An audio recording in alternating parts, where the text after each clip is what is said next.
My name is Detective Constable Al Latour with York Regional Police. Welcome to the Forensic Identification Unit.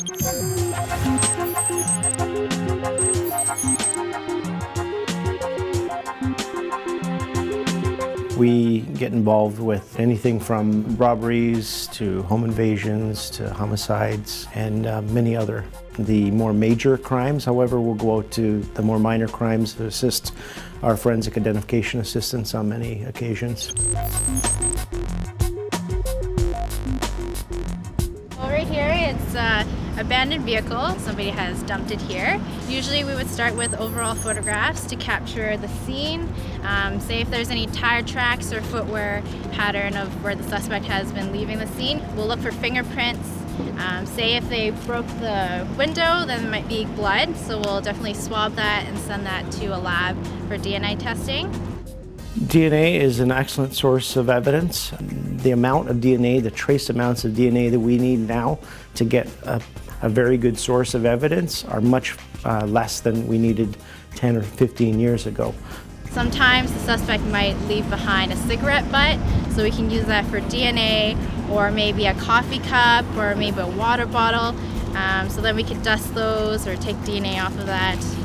Sometimes they might leave fingerprints on the dash or seat belt, or if they're moving the mirror. And if that's the only source of DNA we have, we might be able to have enough DNA off of that fingerprint to do an actual comparison with other DNA samples in the DNA database.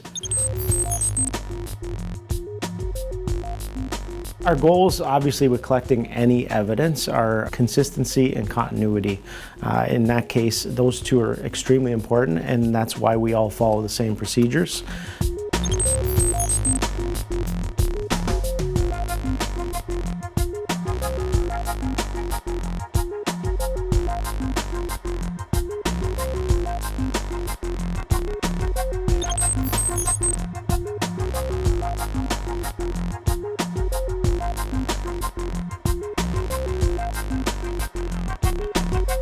So if we receive a beer bottle from the scene, it would already be in a sealed bag.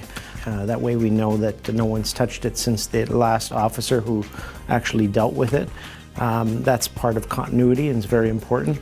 And we'll actually start to process it. So originally we'll document it by photographing it. We might even do a little bit of a triaging with some different light sources. You might see where originally there's no fingerprints or anything on it. We might actually see some fingerprints on it just by shining a light on it. And there's also other light sources we can use, including laser, some ultraviolet, all the way up to the infrareds where we can use, and they might enhance being able to see these fingerprints. And then you can analyze it and compare it with other fingerprints.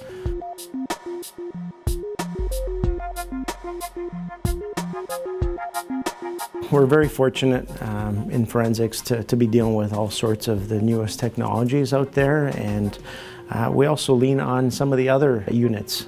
If we have a large area to search, we can use our search and rescue or canine unit to help us out. If there's a big area to take some overall images or video, we can actually get the traffic unit to document a large scene. And I have to tell you, and I have to remind you, that you have to think about Locard's principle. So this dictates that when two objects, they come into contact with another, each will leave something or take something away from the other. So there's always trace evidence. We're going to find it.